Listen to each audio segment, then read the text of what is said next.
Hello there! Welcome back to your Beacon My Account area.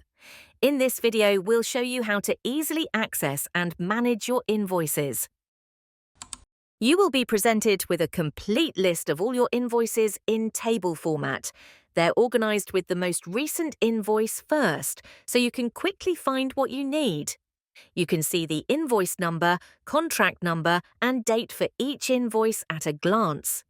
The total invoice amount is displayed also. You can scroll down the page to look at all of your older invoices.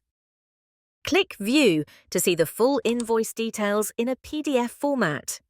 This will usually open in your default PDF viewer, like Adobe Acrobat Reader or a similar application.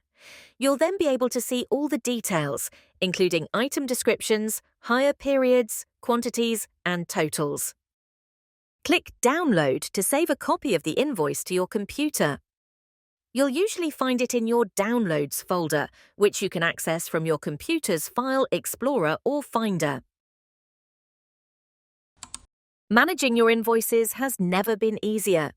With the MyInvoices feature, you have all the information you need right at your fingertips, either viewing the PDF direct in your MyAccount area or downloading for your personal records.